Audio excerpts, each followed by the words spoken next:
Vamos a abrir nuestras Biblias, por favor, en Efesios capítulo 2, versículos del 1 al 10. Efesios capítulo 2, versículos del 1 al 10. Veamos qué nos dice aquí la palabra del Señor. Efesios capítulo 2, versículos del 1 al 10. Dice así la palabra de Dios, Efesios 2:1. Y Él os dio vida a vosotros cuando estabais muertos en vuestros delitos y pecados, en los cuales anduvisteis en otro tiempo, siguiendo la corriente de este mundo, conforme al príncipe de la potestad del aire, el espíritu que ahora opera en los hijos de desobediencia, entre los cuales también todos nosotros vivimos en otro tiempo en los deseos de nuestra carne, haciendo la voluntad de la carne y de los pensamientos, y éramos por naturaleza hijos de ira, lo mismo que los demás. Versículo 4. Pero Dios, que es rico en misericordia, por su gran amor con que nos amó, aun estando nosotros muertos en pecados, nos dio vida juntamente con Cristo. Por gracia sois salvos, y juntamente con Él nos resucitó, y asimismo nos hizo sentar en los lugares celestiales con Cristo Jesús, para mostrar en los siglos venideros las abundantes riquezas de su gracia en su bondad para con nosotros en Cristo Jesús. Porque por gracia sois salvos por medio de la fe, y esto no de vosotros, pues es don de Dios, no por obras para que nadie se gloríe.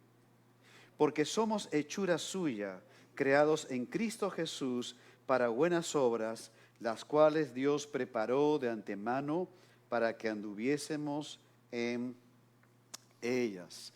Hoy estamos culminando esta breve serie sobre qué es el Evangelio. Hace 2 domingos atrás compartimos acerca de un veredicto divino.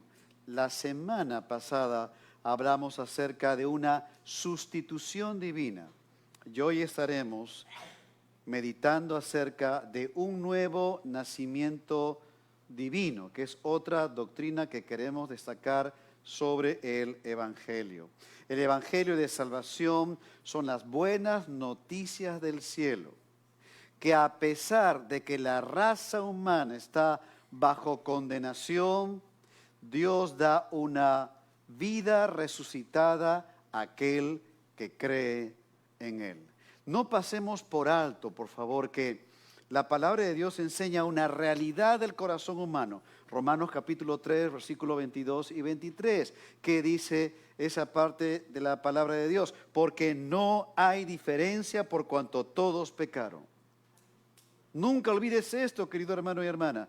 No hay diferencia. Piensa en esto, no hay diferencia entre el hombre de Occidente y de Oriente. Piensa bien lo que estamos diciendo ahora. Ciertamente no hay diferencia entre hombre y mujer en cuanto a salvación se refiere.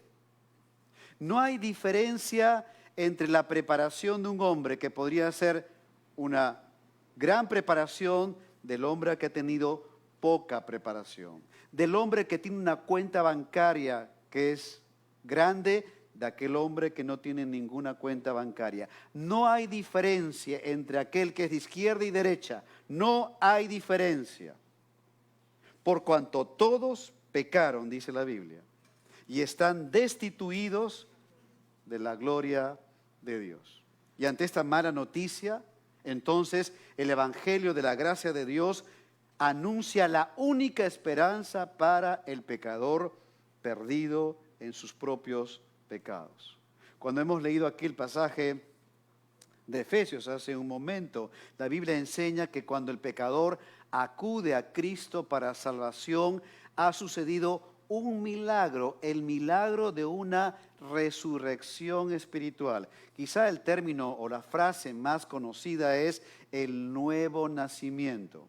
En términos teológicos es la regeneración. Es lo que Cristo le dijo a Nicodemo, ¿recuerdas? A ese líder religioso.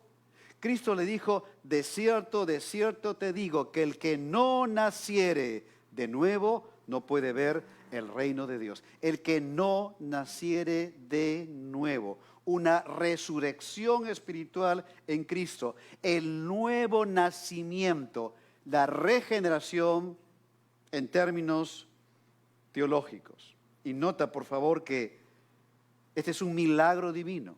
Es un milagro de Dios que da al pecador y que se lo concede por absoluta gracia divina. No es algo que el hombre produce, no es algo que el hombre genera, ni es motivado, ni depende de algún condicionamiento que el hombre pueda poner intelectualmente, emocionalmente o volitivamente. No depende de ningún factor circunstancial, sino que es un milagro. Es el milagro del nuevo nacimiento que es dado por Dios libre y soberanamente al pecador. Mira lo que dice Juan capítulo 1, versículo 12, por favor. Dice así: mas a todos los que le recibieron, a los que creen en su nombre, recuerda, la salvación es por la sola fe en Jesucristo, a los que creen en su nombre, les dio potestad de ser hechos hijos de Dios. Ahora nota esto: los cuales no son engendrados de sangre, ni de voluntad de carne, ni de voluntad de varón, sino de Dios. Observa, por favor, que en este milagro no interviene la mano humana. No podemos cambiar ni la condición, ni tampoco la disposición del corazón pecaminoso hacia Dios. Dependemos enteramente del Señor. Es por gracia. Es el milagro de la salvación por el Evangelio de Dios. Ahora, pensando entonces en esta verdad, vamos a ver ahora 3 puntos para reflexionar en este pasaje de Efesios capítulo 2. Lo primero que vemos aquí es que, nótalo, el Evangelio trae vida a un muerto espiritual. Vamos a leer nuevamente Efesios capítulo 2, versículo del 1 al 3. Dice así: y Él os dio vida a vosotros, cuando estabais muertos en vuestros delitos y pecados, en los cuales anduvisteis en otro tiempo, siguiendo la corriente de este mundo, conforme al príncipe de la potestad del aire, el espíritu que ahora opera en los hijos de desobediencia, entre los cuales también todos nosotros vivimos en otro tiempo en los deseos de nuestra carne, haciendo la voluntad de la carne y de los pensamientos, y éramos por naturaleza hijos de ira, lo mismo que los demás. En la Biblia queda claramente establecido que el hombre sin Cristo está muerto espiritualmente. Y nota lo que esta verdad no es una mera ilustración que la Biblia quiere colocar aquí. No es una hipérbole, una exageración en la lengua griega ni española como para llamar la atención del oyente. No es que está diciendo aquí la Biblia que el hombre se encuentra en una seria dificultad, en problemas que está padeciendo. No, no quiere decir de que el hombre esté enfermo espiritualmente. No, la Biblia dice que el hombre está muerto espiritualmente. No está enfermo, está muerto espiritualmente. Miren lo que dice Romanos 6:23, porque la paga del pecado es muerte. El salario, la paga, el salario que da cambio del pecado es la muerte espiritual. Y debido a que el hombre nace en pecado, nace para muerte. No es que el hombre muere espiritualmente porque peca, sino que el hombre nace con una naturaleza pecaminosa que le da la condición de un muerto espiritual.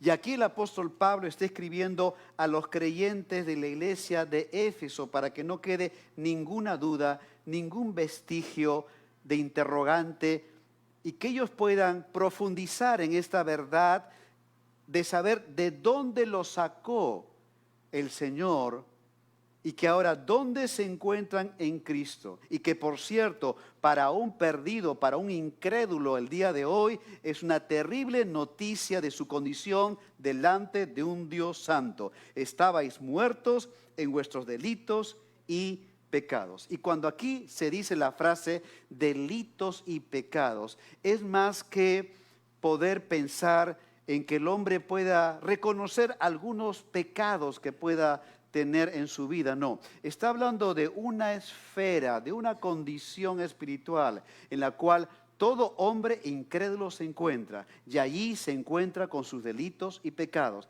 Allí en esa esfera se encuentra en condenación. Allí en esa esfera se encuentra destituido de la gloria de Dios. Ahí se encuentra todo aquel que está perdido en sus delitos y pecados. Es una esfera que señala a aquel que no ha recibido el perdón en Cristo Jesús, aquel que está amando al mundo y aquel que está en las garras de Satanás mismo.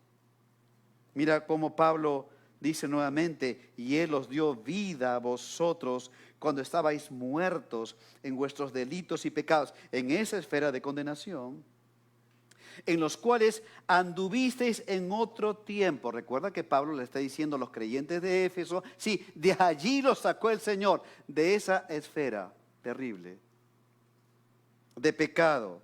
Allí estuvisteis en otro tiempo, siguiendo la corriente de este mundo. Ciertamente, cuando estábamos sin Cristo, seguíamos el pecado de nuestro corazón, que podía ser motivado por lo que había en el mundo, en ese sistema de valores pecaminosos que puede endulzar nuestro pecado y que no se ve tan pecado como la Biblia lo menciona, pero que muestra finalmente la condición pecaminosa del hombre en su muerte espiritual, siguiendo la corriente de este mundo, siguiendo la tendencia de este sistema mundano de valores, que lo único que hace es que muestra el pecado que hay en el corazón humano. Y Pablo agrega, conforme al príncipe de la potestad del aire. Recuerda, en esta esfera donde el hombre está condenado en sus delitos, en pecado, ahí está bajo las garras de Satanás.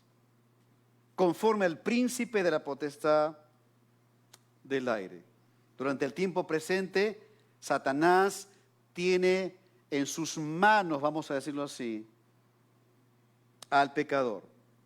Las huestes demoníacas dominan y presionan y controlan a toda persona que no es salva. No es que toda la gente esté endemoniada, algunos están endemoniados, por ciertamente, sino que Satanás está y tiene esclavizado al hombre que es pecador.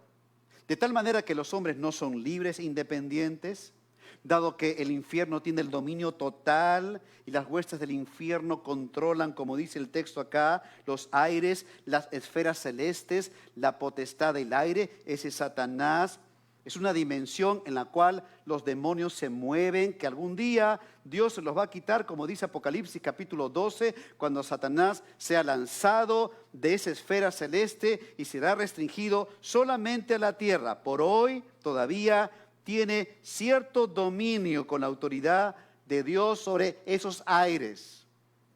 Esa dimensión en la cual controla y domina al hombre que por su pecado está muerto espiritualmente. Por eso es que la proclamación del Evangelio es toda una batalla espiritual. Proponte predicar a Cristo en tu familia. Y vas a ver cómo el primo, el sobrino, la tía, etcétera, comienza a levantarse contra tu vida. Y comienza a haber confusión de pronto por algo que tú te preguntas, ¿y cómo se enredó todo esto? Por la razón de que tú has decidido hablar del Evangelio de salvación. ¿Por qué? Es una batalla espiritual.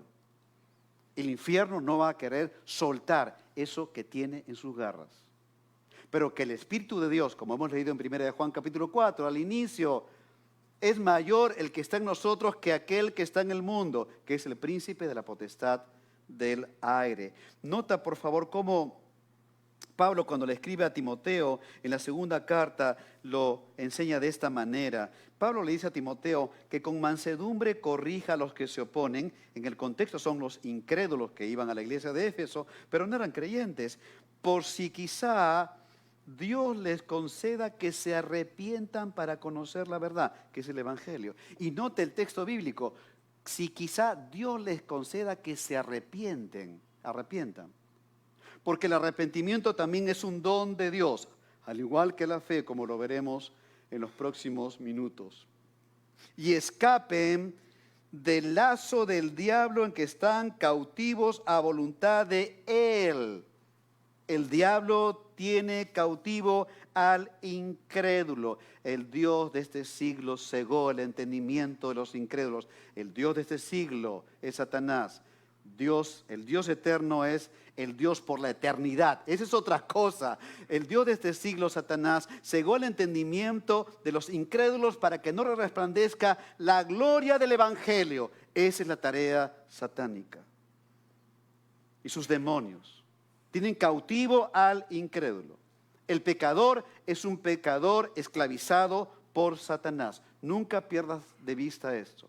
Jesús le dijo a un grupo de religiosos en su tiempo: vosotros sois de vuestro padre el diablo. Eran los mensajes motivacionales del Señor Jesucristo en su tiempo.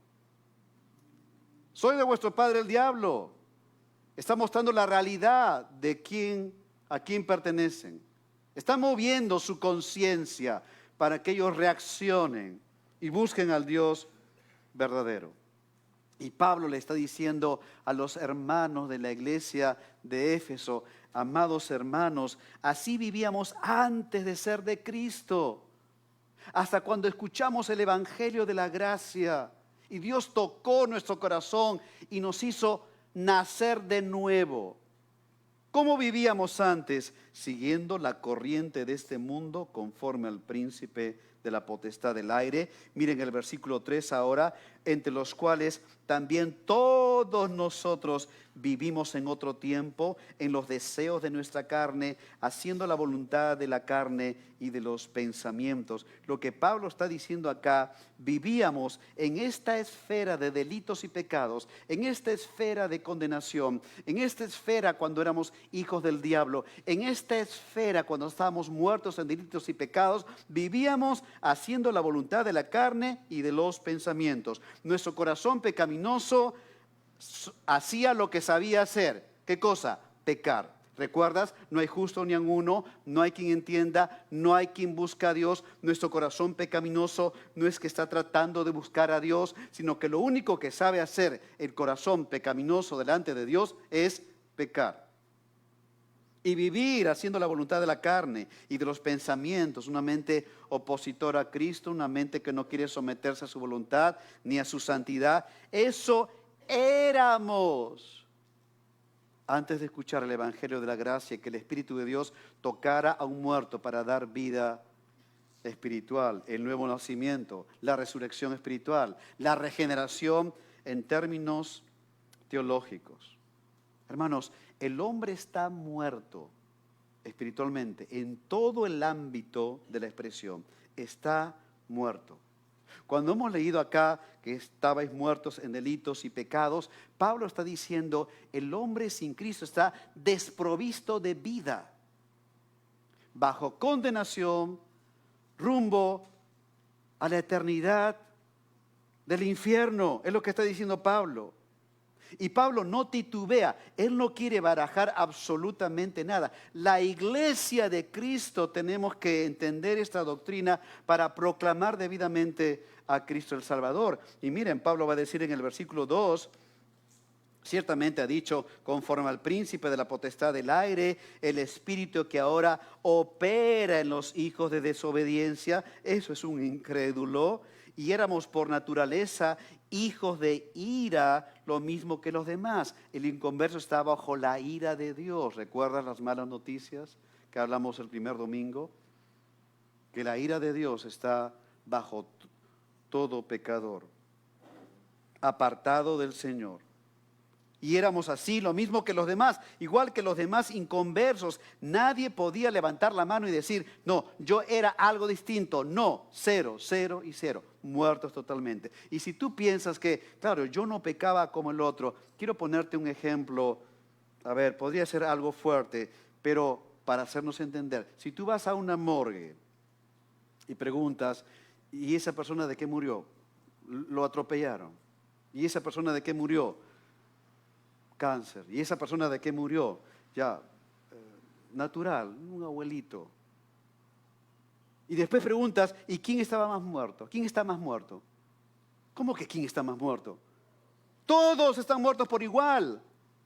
Así que no importa si tú eras el religioso más religioso de la religión tradicional, pero estabas muerto porque eras un pagano completo, idólatra, pero que tú pensabas que por esa religión tenías algo que poder brindar a Dios. Cero, nada. O que hayas sido el mayor delincuente del planeta Tierra. Por igual estabas muerto en delitos y pecados, porque estabas en esa esfera de condenación. Y entonces Pablo dice, pero, hay un pero glorioso, hay una luz intensa del cielo que dice, Él os dio vida a vosotros cuando estabais muertos en vuestros delitos y pecados. El Evangelio trajo vida a un muerto espiritual. Un predicador del siglo XVIII, Jonathan Edwards, dijo lo siguiente, escúchalo, tú no contribuyes en nada en tu salvación, excepto el pecado que la hizo necesaria. Tú no contribuyes en nada en tu salvación, excepto el pecado que la hizo necesaria. Y el Señor, viéndonos muertos, dijo, quiero dar vida a ese muerto. Y Él, mira dónde está el peso del verbo, nos dio, el Padre, vida, resurrección espiritual, el nuevo nacimiento, la regeneración en términos teológicos, a vosotros cuando estamos muertos en vuestros delitos y pecados. Por eso, amado hermano y hermana, cuando proclames el Evangelio de Jesucristo, ni pienses que por el poder de tus palabras o convencimiento es que la persona está atenta al Evangelio. No te pongas en el centro de atención cuando el Señor es el único que puede estar allí y debe estar allí por el milagro glorioso de la salvación que es en Cristo Jesús. Quítate eso de tu mente y de tu corazón. Predica a Cristo con fidelidad. Hazlo con compasión. Recuerda de dónde te sacó el Señor. Y dale el resultado al Señor. Él es el único que puede dar vida a un muerto. Mira lo que dice el apóstol Pablo en 2 Timoteo 1:9. Dice, quien nos salvó y llamó, ese llamado al arrepentimiento y fe en Cristo, con llamamiento santo, no conforme a nuestras obras, sino según el propósito suyo y la gracia que nos fue dada en Cristo Jesús antes de los tiempos de los siglos, pero que ahora ha sido manifestada por la aparición de nuestro Salvador Jesucristo, nótalo ahora, el cual quitó la muerte y sacó a luz la vida y la inmortalidad por el Evangelio. El Evangelio trae vida a un muerto espiritual. Pero en segundo lugar, observa, es que el Evangelio trae vida por gracia, porque el versículo dice 4 y 5, Efesios 2, 4 y 5, pero Dios, que es rico en misericordia por su gran amor con que nos amó, aun estando nosotros muertos en pecados, nos dio vida juntamente con Cristo, por gracia sois salvos. En toda esa porción, Efesios 2, del 1 al 10, se menciona 2 veces la frase, por gracia sois salvos. Una en el versículo 5 y otra en el versículo 8. Esto es lo que domina el pasaje. Que por gracia sois salvos. Es claro la palabra de Dios que nadie se merece la salvación de grado alguno. No es que Dios da una recompensa por algo que allí encontró en ti. Y entonces como encontró algo bueno en ti, entonces Dios te recompensa y te da la salvación. No, es todo lo contrario. Dios entrega perdón a pecadores que no merecen perdón. Y Pablo lo expresa así, pero Dios que es rico en misericordia. Pablo pudo haber puesto, pero Dios que es misericordioso. Pero el Espíritu Santo lo llevó a redundar, a enriquecer esta verdad bíblica, dice que es rico en misericordia. De por sí la misericordia es rica, abundante. Pero la misericordia de Dios es mucho más abundante, es ilimitada, es sin medida. La misericordia de Dios que toma al pecador en miseria, y el corazón de Dios abraza a ese miserable pecador. Misericordia, de cardiología, corazón, el amor de Dios, abraza al miserable pecador. Y Pablo dice, pero Dios, ese pero es un giro, ese pero cambia el tono de lo que Pablo está diciendo. Está diciendo, mira dónde estábamos muertos en delitos y pecados, y que éramos hijos de desobediencia, hijos de ira.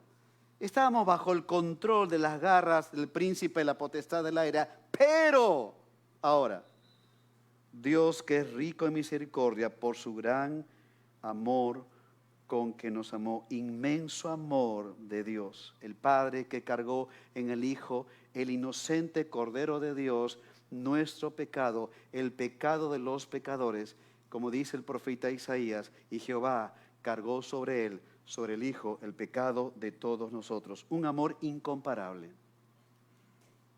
Y que a pesar, miren versículo 5, a pesar, aún estando nosotros muertos en pecados, a pesar de lo que éramos, nos dio vida juntamente con Cristo, por gracia sois salvos. Nota por favor que es la gracia de Dios la que produce, la que causa el nuevo nacimiento. Tiene que suceder el nuevo nacimiento para que ese muerto, ahora con nueva vida, pueda responder con arrepentimiento y fe en Cristo. Y Pablo dice acá que Él nos ha dado una vida espiritual, nos dio vida juntamente con Cristo, por gracia sois salvos. Este es un milagro. ¿Cómo entender? Si Dios nos concediera en esta mañana profundizar, aunque sea un poco más esta verdad, caminaríamos distinto con Cristo.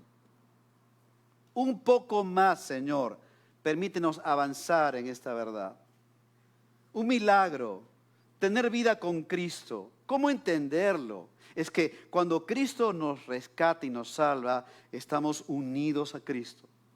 Y esa unión con Cristo es en su muerte, sepultura, resurrección y gloria. ¿Cómo entender esto? Los beneficios de Cristo en la cruz, en su sepultura, resurrección y gloria, al estar unidos con Él, esos beneficios son parte ahora del creyente, que muestra entonces que al haberse convertido a Cristo, comienza a buscar las cosas de Dios. Esa es justamente una señal de alguien que es convertido realmente. El que es convertido a Cristo, al estar unido al Señor, entonces ahora comienza a interesarse en las cosas del Señor. Aquel que dice que es de Cristo, pero ni siquiera se congrega domingo a domingo, uno tiene que preguntarse, bueno, una vez podría ser, pero 3 meses, qué raro, ¿qué está pasando allí?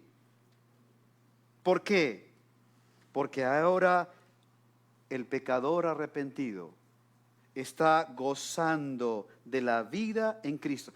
Tiene vida espiritual. Mira, ¿recuerdas lo que dijo Pablo en Gálatas 2:20? Dijo, con Cristo estoy juntamente crucificado. Ya no vivo yo, mas vive Cristo en mí. ¿Cómo entender esto? Pablo está escribiendo, pero Cristo fue crucificado años antes. Si tú dices esta verdad, porque es una verdad para cada creyente, con Cristo estoy juntamente crucificado. ¿Cómo entenderlo? Porque Cristo fue crucificado hace más de 2000 años. ¿Cómo que yo he sido crucificado con Él? Es un milagro. Que no podemos entender y captar esa realidad de esa unión con Cristo, que en Él, en esa cruz, estábamos nosotros. Y por eso que podemos gozar ahora de una vida nueva con Cristo. Y Pablo dice, ya no vivo yo, mas Cristo vive en mí. Es decir, Pablo está enseñando que en esa esfera antigua quedó el viejo hombre. Y en la nueva esfera donde ahora hay un perdonado, hay un hijo de Dios, hay alguien que pertenece ahora al reino de los cielos, ahí está la nueva criatura, la nueva creación en Cristo. El viejo hombre en la Biblia, aunque sé que algunos hermanos dicen cuando pecan algo, es que el viejo hombre está saliendo. El viejo hombre no es algo que tenemos adentro. El viejo hombre es una esfera antes de ser de Cristo. Ahora hacemos una nueva creación. Queda un residuo del pecado en la práctica, pero el viejo hombre como tal está allí en el pasado. Y Pablo dice, con Cristo estoy juntamente crucificado. Sí, el antiguo Pablo está clavado y clavadísimo allí en la cruz. Y ya no vivo yo, el antiguo hombre, sino que Cristo vive en mí. Ahora puedo gozar de una vida nueva porque Dios me ha dado una resurrección espiritual, un nuevo nacimiento por gracia. Me ha dado vida juntamente con Cristo. Aquí el verbo vivo, ya no vivo yo, está expresado en una acción completada que tiene resultados continuos. ¿Cuándo se completó esto? ¿Cuándo es que el creyente puede decir, ya no vivo yo, mas Cristo vive en mí? ¿Cuándo se completó el hecho de tener una vida nueva? En la cruz del Calvario. Ya no vivo yo, sí. ¿Dónde se completó eso? Donde el antiguo hombre fue crucificado, en la cruz del Calvario. Mas Cristo vive en mí y eso trae resultados continuos.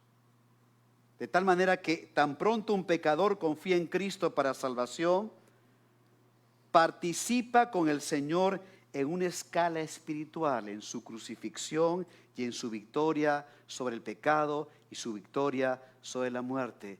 ¿Cómo captar esto cada vez más? Si tú tomas esto, te lo apropias, vas a caminar con Cristo en forma diferente. Por todas las riquezas espirituales y las bendiciones que ya han sido dadas en Cristo. Por si fuera poco, Pablo dice ahora a continuación, y juntamente con Él nos resucitó. ¿Cómo que he resucitado con Cristo? Cristo ha resucitado hace más de 2000 años. ¿Cómo que con Él estoy resucitado? Es que el beneficio de su resurrección, al estar unido con Él, yo estaba representado allí. No lo puedo captar totalmente, pero es una realidad y es una verdad en el creyente. De tal manera que ese creyente ahora puede vivir bajo una nueva esfera como una nueva, totalmente nueva criatura, una nueva creación. Aprópiate de esto.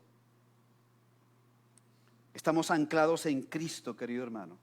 Por eso que Cristo dijo, nadie las arrebatará de mi mano y nadie arrebatará mis ovejas de la mano de mi Padre. Nadie. Porque estamos anclados en Él con vida. Pero por si fuera poco aún, Pablo dice, asimismo me hizo sentar en los lugares celestiales con Cristo. Ese es en la gloria. ¿Cómo en la gloria? Yo estoy aquí, no en la gloria. Y dice, nos hizo, lo da por un hecho. Es que al estar unidos con Cristo, el beneficio de su muerte, el beneficio de su sepultura, el beneficio de su resurrección y el beneficio de su gloria es mía. Por pura y absoluta gracia. De tal manera que ya no estamos en esta esfera bajo el dominio de las garras de Satanás, sino que ahora pertenecemos a una esfera bajo el dominio del Dios eterno, del Rey de Reyes, del Salvador Jesucristo. Ya no estamos bajo esta esfera de muerte, ahora estamos bajo una esfera de vida. Eso trae el Evangelio. No es un beneficio para los siguientes 50 años, 30 o 20 que podamos vivir. Es un beneficio eterno. De tal manera de que el pecador arrepentido en Cristo tiene una posición en Cristo incomprensible. Él, Dios me ha dado vida con Cristo. Me ha resucitado con Cristo. Y me ha sentado en los lugares celestiales con Cristo. Gloria a su nombre. ¿Eso trae el Evangelio a un miserable pecador? Sí. ¿Quién soy yo para recibir eso del Dios de los cielos, que en su bondad no nos salvó y nos dijo, bueno, vivan como puedan vivir, ya son salvos, en fin, ¿qué más quieren? No, sino que el Evangelio de la gracia trae estos maravillosos beneficios del cielo para un perdido que tiene ahora vida por pura gracia. ¿Para qué? ¿Para qué Dios hace eso? Mira el versículo 7, el propósito. ¿Para qué? Dice, para mostrar en los siglos venideros, eso es hasta la eternidad, las abundantes riquezas de su gracia en su bondad para con nosotros. Sí, los que estábamos muertos en Cristo Jesús. Y viene el versículo quizá tan conocido ciertamente en la iglesia. Porque por gracia sois salvos por medio de la fe. Y sola fe, recuerda, en Cristo. Y esto no de vosotros, pues es don de Dios, no por obras, para que nadie se gloríe. Mira, la fe ni siquiera es nuestra. La fe salvífica es un don de Dios. Y Pablo aquí se esfuerza en hacer énfasis que mientras no recibamos ese don de la fe salvífica, nadie puede tener salvación, porque de tal manera esa pequeña porción que pondríamos de nuestra fe sería considerado como obras. Y entonces dice la Biblia que la fe es un don de Dios, no por obras, para que nadie se gloríe. Dicho de otra manera, toda jactancia humana es eliminada por completo en la salvación. Toda jactancia humana. Y Dios produce el nuevo nacimiento para arrepentimiento y fe en Cristo. El Evangelio trae vida por gracia. Y finalmente, el Evangelio trae un nuevo propósito. Mira el versículo 10, dice así, porque somos hechura suya, creados en Cristo Jesús para buenas obras, las cuales Dios preparó de antemano para que anduviésemos por ella. Cuando el Señor salva a un pecador, lo rescata para andar en buenas obras que Dios mismo ha diseñado desde antes de los tiempos. Es decir, no solamente Dios nos salva y nos deja desprovisto de esto, sino aquel que nos hizo una nueva creación, creados en Cristo Jesús, Él mismo nos capacita. Al habernos trasladado al reino de su amado Hijo en esa nueva esfera, nos capacita para que podamos vivir para Él con el poder que nos lleva a vivir con buenas obras. Juan 15, 1, 2, recuerda las palabras de Cristo, por favor. Cristo dice, yo soy la vid verdadera y mi Padre es el labrador. Todo pámpano que en mí no lleva fruto lo quitará. Personas que están en la iglesia no son salvos aún, pero están allí. Y todo aquel que lleva fruto, esa es otra persona, un creyente, lo limpiará para que lleve más fruto. Nótalo, un creyente tiene fruto espiritual. Acá están incluidas las buenas obras en Cristo Jesús. Dios te ha dado talentos naturales. Dios te ha dado dones espirituales. Dios te ha dado experiencias humanas. Dios te ha dado un oficio, una profesión. Todo eso, amado hermano y hermana, Dios lo ha preparado para que puedas vivir para Él con buenas obras. En esa oficina, en ese colegio, en esa casa, en ese vecindario, en el lugar donde estás. Eso es lo que Dios quiere para ti, con buenas obras. Mira Tito 2:14, quien se dio a sí mismo por nosotros para redimirnos de toda iniquidad y purificar para sí un pueblo propio, celoso de buenas obras. La iglesia de Cristo es una iglesia que vive con buenas obras, personales y también como familia de Dios. Me han escuchado decir antes que el término hechura viene de la palabra poema, porque cuando Dios nos salvó, diseñó un poema en nuestras vidas, justamente con todo lo que Él nos ha dado, para que podamos vivir justamente para Él, a la imagen de su Hijo Jesucristo. Ya que hemos sido creados en Cristo Jesús sobrenaturalmente, ahora podemos andar en el Señor. Y en ese propósito nuevo y eterno que Dios nos ha dado, ha encomendado a su iglesia que podamos llevar el evangelio glorioso de Jesucristo hasta lo último de la tierra, a toda criatura. Es un mandamiento, no es ninguna opción. El evangelio de Jesucristo que una vez recibimos desde la era apostólica, ahora en la iglesia de hoy, igualmente tenemos que entregar a los perdidos. Somos mendigos rescatados que le damos a otro mendigo que no ha sido rescatado ese pan eterno, el pan de vida que es Jesucristo. Y cuando la iglesia de Jesucristo despierta a esta verdad, va a predicar ese glorioso evangelio que ha sido depositado en vasos de barro sin valor alguno, pero que el evangelio es un tesoro celestial, el cual tiene que ser entregado, no guardado, entregado a los demás. Pedro dice en su primera carta: mas vosotros sois linaje escogido, y nótalo, escogido, real sacerdocio, nación santa, pueblo adquirido por Dios, y toman nota, adquirido, para que anunciéis las virtudes de aquel que os llamó de las tinieblas de esa antigua esfera a su luz admirable, a la nueva esfera que es en Cristo Jesús. Y ciertamente hay gente perdida, Jerusalén, Judea, Samaria, hasta lo último de la tierra. Hay gente frente a ti en la oficina, hay gente a ti, cerca a ti en la familia, hay gente cerca a ti que necesita del evangelio de la gracia. Predica el evangelio, hazlo con fidelidad, hazlo con valentía, hazlo con perseverancia. Y el Señor va a añadir a su iglesia aquellos que han de ser salvos para que Él sea el único glorificado en medio nuestro. Pablo decía: pues si anuncio el evangelio, no tengo por qué gloriarme, porque me es impuesta necesidad. Esa necesidad del propio cielo que cargaba el corazón de Pablo y decía: ay de mí si no predico el evangelio. Porque sabiendo lo que yo sé, y habiendo vivido de donde me sacó el Señor, ese peso celestial cae sobre su iglesia. Y entonces, ay de mí si no proclamare el evangelio.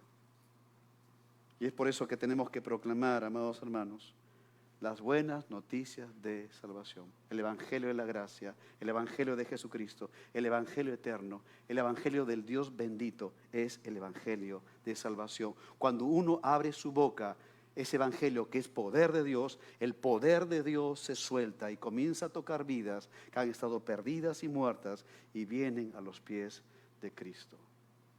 Proclamemos ese evangelio, amados hermanos. Es el único mensaje en este mundo que puede salvar y transformar vidas. Vamos a orar.